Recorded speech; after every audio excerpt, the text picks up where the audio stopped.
Gear up, Scooter fam. Today we're going to take a closer look at the Aniioki A8 Pro Max.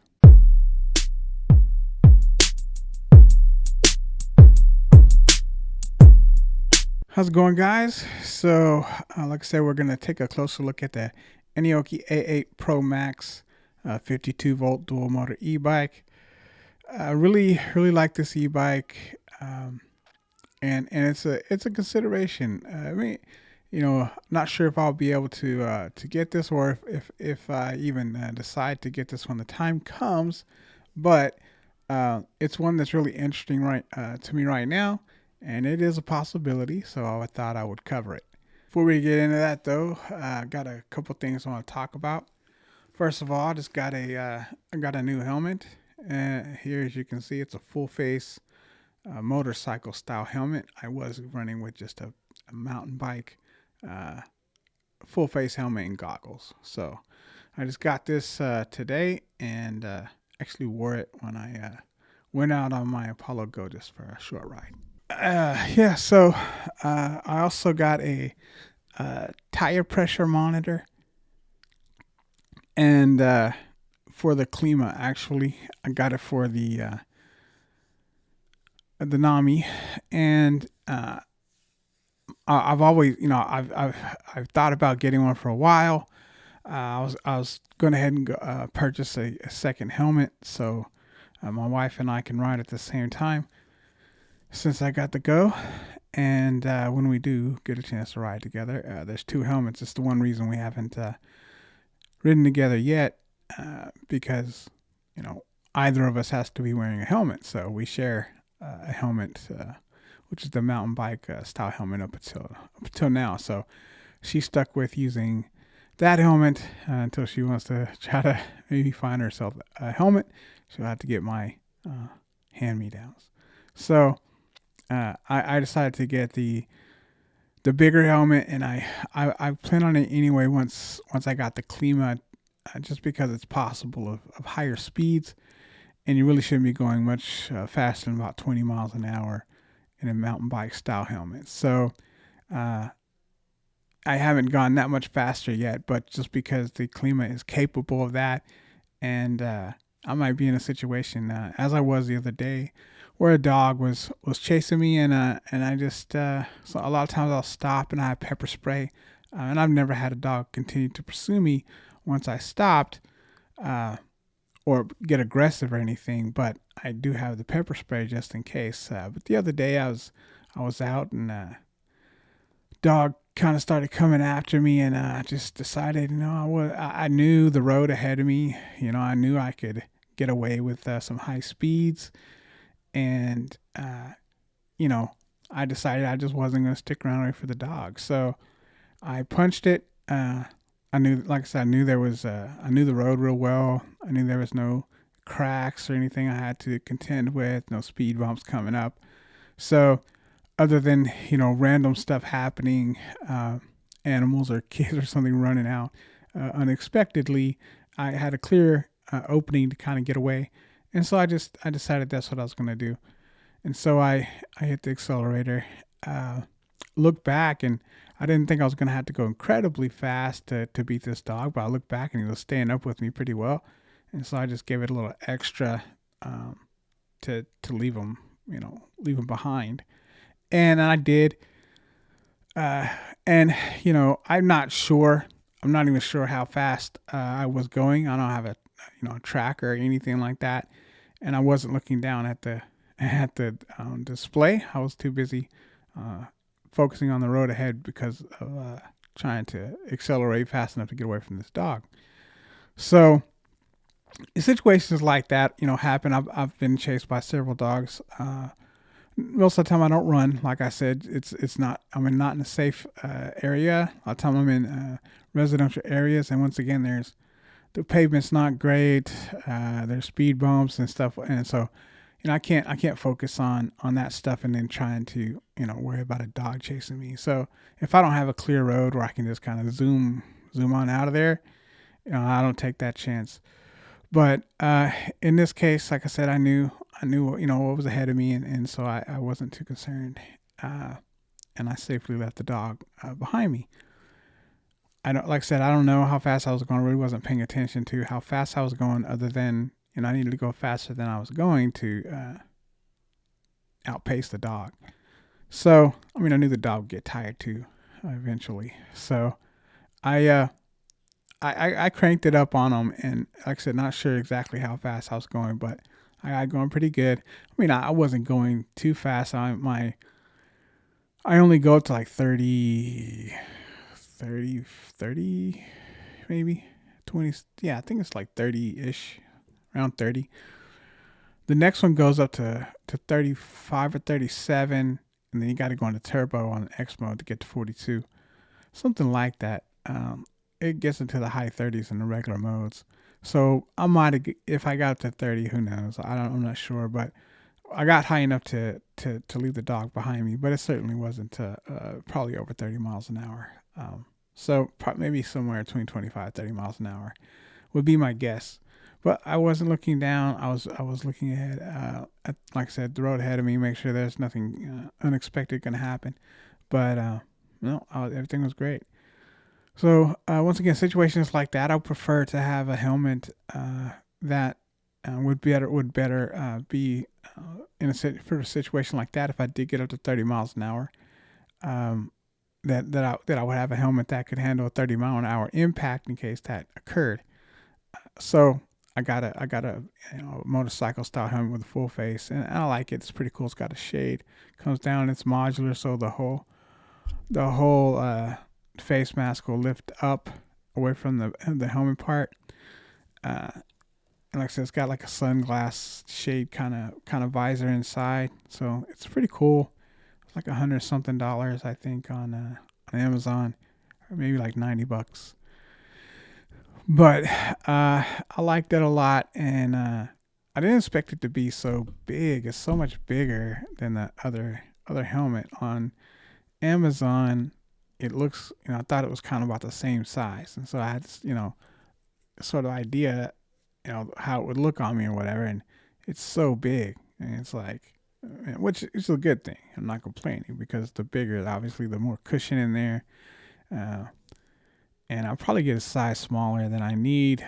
I could, it's debatable, but I get a medium size helmet and then squeeze it on for safety. And so rather my face be squished up and a little bit tight than not secure. So I go with a little, a tight helmet, which is for me like a medium, and I squeeze it on so that it's nice and tight, even if it's a little bit squeezy. I feel like it's worth it. So that's that part. Then I got the tire pressure monitor. Like I said, I've been wanting to get a tire pressure monitor for the Klima. I thought about it even for the Journey Max, but I got this monitor, but it doesn't work on the Klima. So, and that's one of the reasons I didn't get one for the Journey Max, because there's just not enough room, I didn't think, between the valve stem and the like the motor cable, or the inside of the wheel well there. And so I didn't get them, but I bought them thinking that the Klima would be able to use them, that there would be enough room. It seemed like there might have been, but I tried them out today, and I was not able to use them. It's a nice little system.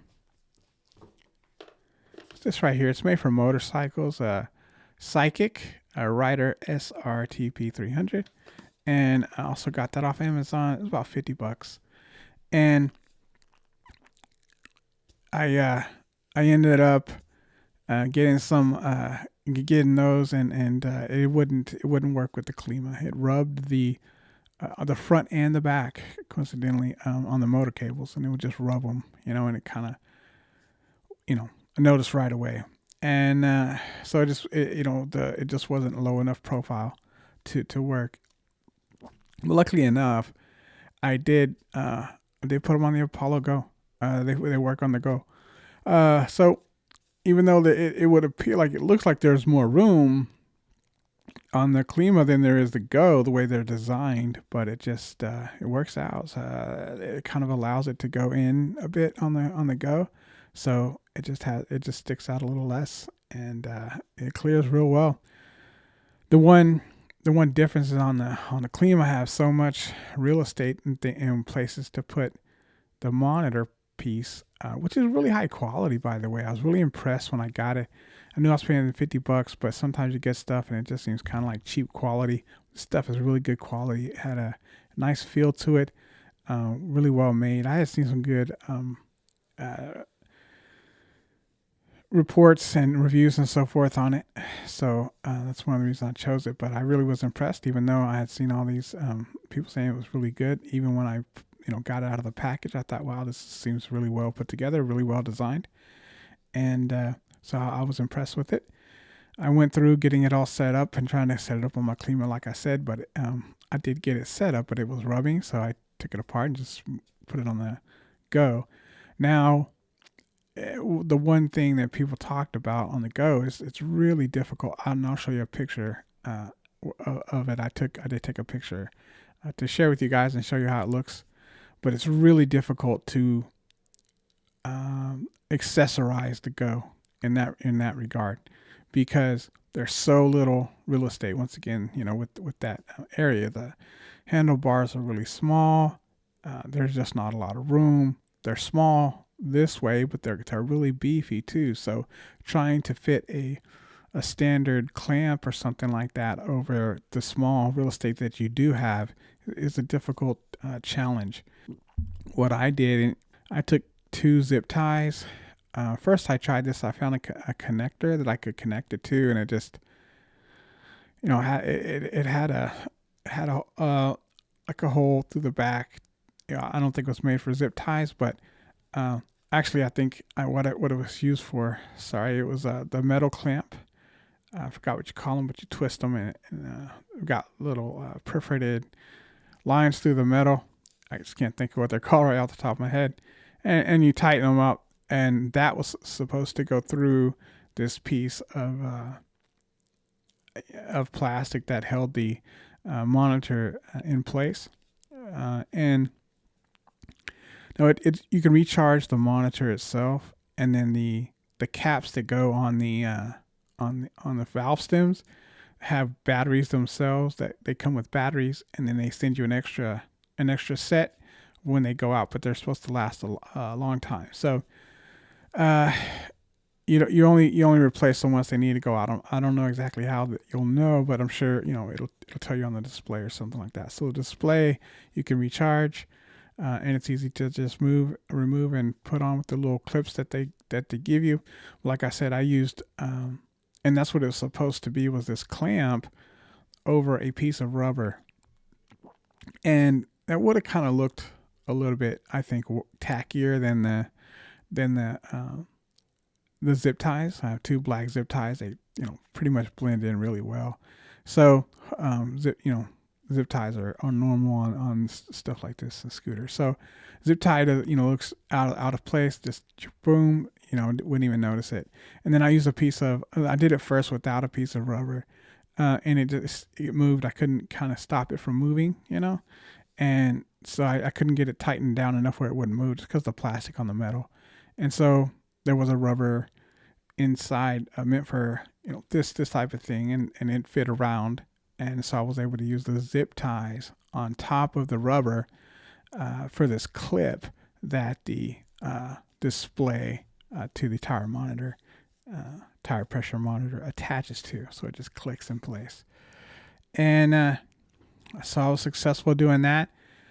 And like I said, even though it's kind of difficult to add accessories, this one particular connector just had a little space in the back that it was supposed to be used for that adjustable clamp thing, but the clamp wouldn't even fit around the circumference of the handlebars. So it just wasn't big enough. It didn't have enough reach. And so the twist ties, no big deal. Just use 2 of them side by side, black. They blend in real well, and it's perfect size for where it is. I like it where it is.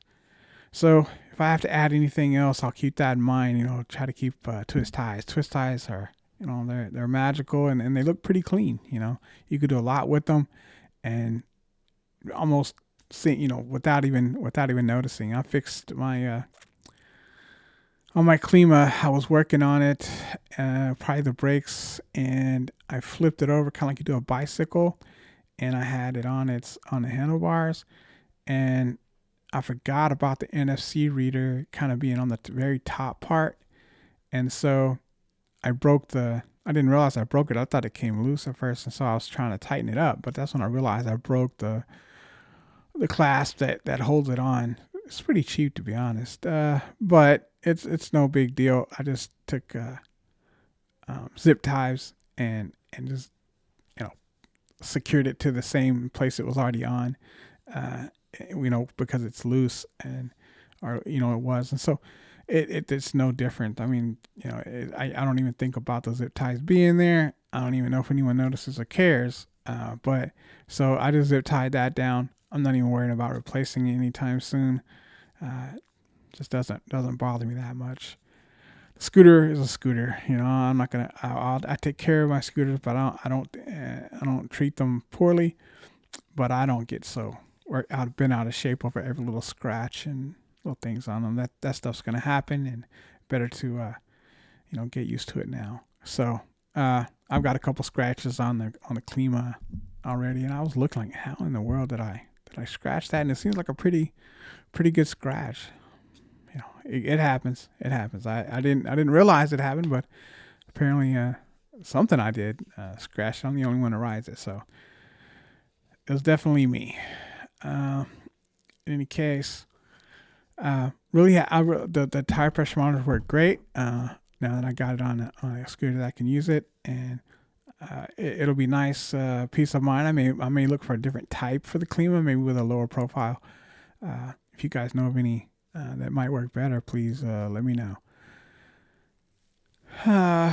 Next item on the agenda is kind of wanted to share a story with you guys real quick. So I did have 4 scooters, right? I have the 2 Journey Max scooters, the Nami Klima, and then I just got the Apollo Go. And I now have 3. I no longer have 4 scooters. I now have 3 scooters. And I no longer have one of my Journey Max scooters. So I'm down to 3 scooters. And it's, I kind of like this story. Okay, so I'm not going to go into a big story, but I just want to kind of give you a little bit of a background. So, 5-6 years ago, I got into business. I went into business with a friend of mine, and the business lasted a year and a half ish before it went under. And I've been friends with this guy for since I was 19, and he was 16. He's a few years younger than me. So he was 16, I was 19, and we've been friends, a long time, obviously, all these years. But during the breakup of the business and the business kind of struggling and kind of going under eventually, our relationships were it was tarnished. And people say don't get in business with your friends and so forth, but it's a really difficult thing not to get into business with your friends, because that kind of makes part of it enjoyable, is doing business with your friends. But when things go sour, it can ruin relationships, and it certainly had a took a toll on our friendship. And so, even though we've been friends, lifelong friends since childhood friends, this you get in certain situations with people when you're dealing with business and money, and things get a lot more complicated than they ever could have been. And so you're just faced with situations that you weren't faced with before, and you truly get to know people on another level, I think. And so, that being said, we had our differences at the end, and a little bit of an uncomfortable split, when all was said and done. And we haven't talked about 4 years, and so the other day he reached out to me, and I'm really glad he did. Uh, I don't know if I would have had the guts to do it. I probably wouldn't have had the guts to do it, but he reached out to me and wanted to kind of smooth things over and patch things up, and we had been friends a long time, and so I was receptive to that.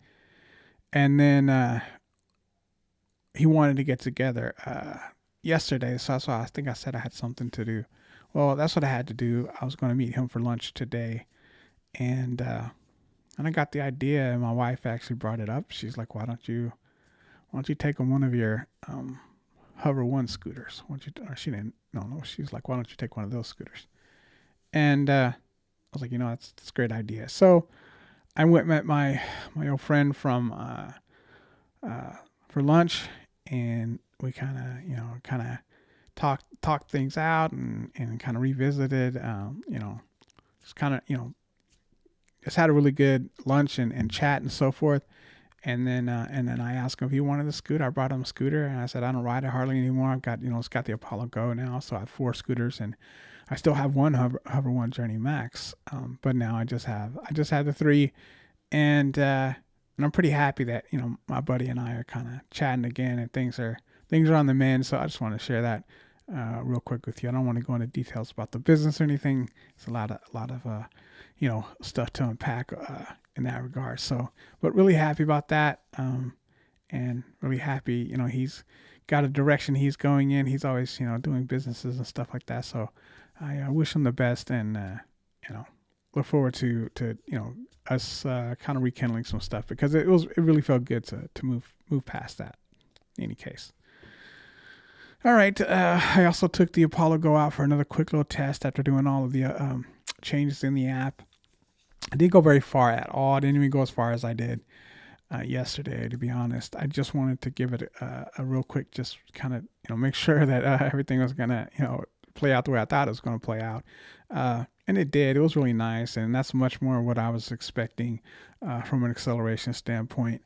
I didn't go far, so I didn't really get to open it up and hit any top speeds, but I just wanted to make sure that I could get up pretty quickly to where I wanted to, and even from like 0 to 15, and so it was much better. Still smoother than the Journey Max. The Journey Max is a bit jerky. You hit that throttle and it's just kind of boom. It throws you when you're in the top mode.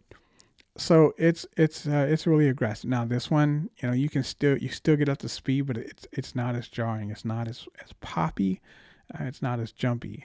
Jumpy is probably a good word. So the Hover One will it'll jump on you, and this one is a bit smoother. I like the acceleration, but it still gets up really fast, and it does get going pretty good, pretty quickly. So that's good news. And I like the feel in general. Of the scooter. So far, I'm really happy with the Apollo Go. No complaints. Happy I got the tire pressure monitors hooked up, and yeah, that's gonna be sweet. All right, now we're into the video subject for today, which I was going to talk about. This is the main part of the video, which is the Aniioki A8 Pro Max 52 volt dual motor e-bike, and just want to go over some stats real quick and some things that I like about it. And man, it's a really cool e-bike, in my opinion. So the price is $2,700 at the moment. Range is about 70 miles. Now it states 100 plus miles accelerator only, but I've seen more realistic estimates around 70 for the 60 volt batteries in general. So the Ihora and the Aniokis, maybe the Walkie as well, have some 60 volt systems and get around 70-ish miles, give or take, on those. So I'm sure you could run it in eco mode and stretch out your miles and so forth, but that seems to be the average. I've seen it more than one place, more than one source. Top speed is 40 plus up to 45 miles an hour, which is crazy. It's one of the faster e-bikes out there, and to be what it is with the range is pretty cool. I'll be honest, it's one of the things that I like it for. Its ability, it's a fun bike. It's got range, so it's a utility bike. You can do things with it and not have to worry about uh, running out of range if you just have a bunch of stuff to do. It's just a it's just a really overall, I think, really, it's dual motor, so it's going to climb hills. It's just going to handle whatever you throw at it, and it's gonna do it in a fun way, I think, possibly. So that's my opinion. All right. Weighs about 134 pounds. It can carry up to 350 pounds. Uh, Motor power is dual 1600 watt nominal motors. It has a 52 volt, 60 amp hour battery, of course, as I spoke. It has a full twist throttle. The front and rear suspension is air suspension. And the front brake is a 300 millimeter hydraulic brake, and the back is a 220 millimeter hydraulic brake. The tires are 20 by 4. I believe they're tubed tires. It has an IP65 rating and is UL listed. So once again, things that I really like about it. I like that it has a crazy top speed, just for an e-bike. I mean, there are some performance style e-bikes that don't reach 45. So that's impressive, in my opinion. It's impressive that it can do that, and like I said, with the 60 volt battery system. So I'm sorry, 60 amp hour, 52 volt.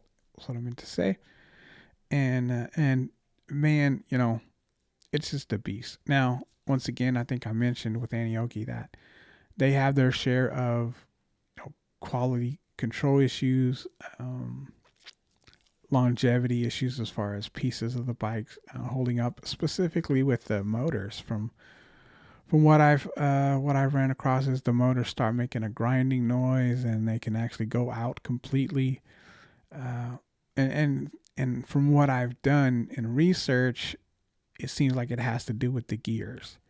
The gears inside constantly need to be greased, for some reason, especially in the front motor. But in both motors, but it seems like the front's the one I've seen had the more issues, and it seems to be almost right away.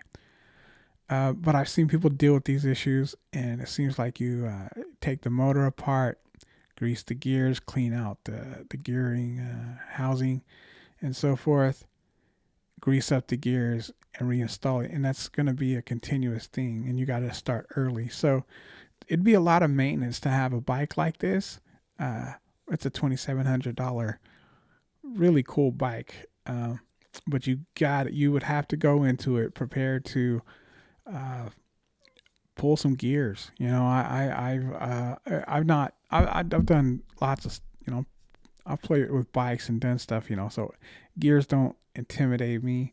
I've never went to this. I've never taken a motor apart like in something like this and then re-grease the gears exactly.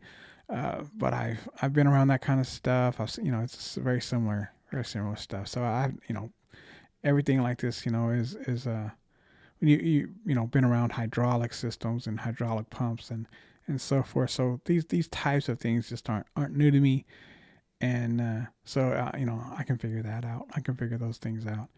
Let's get a gear puller, and and then I can figure that out. So not too intimidated by that part, but it is a thought. If you're gonna get into a bike like this, it's gonna cost you this kind of money. Now I heard the Aniioki customer service is really helpful. I think they're in China though, so you do have to deal with a little time difference and obviously shipping and so forth that can take place.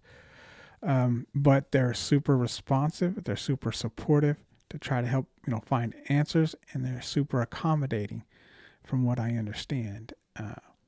So that that's something that I like about from what I've heard in general. Like I said, people have their problems, but they are good about solving them. That would make me feel better about the InMotion RS if I would hear good stories about, yeah, we've had these problems with the motor controllers, but the service has been outstanding and they've helped me get take care of everything. Then I would feel a lot better about that situation. So this particular situation with the Aniioki, especially specifically this bike that I've seen the problems with, is known, and I'm prepared to deal with it. 2,700. I kind of wish I could save maybe a couple $100 on that. To be honest, so I may, like I said, I may or may not get this bike, but it's really interesting. And if I did, I will be prepared to do some work, and you should be too. If you decide to get a bike like this, is specifically this bike, but and that's true in my opinion. That's true of any e-bikes, of any of the uh, electric scooters, e-bikes, any kind of electric vehicle type, personal electric vehicle that you get.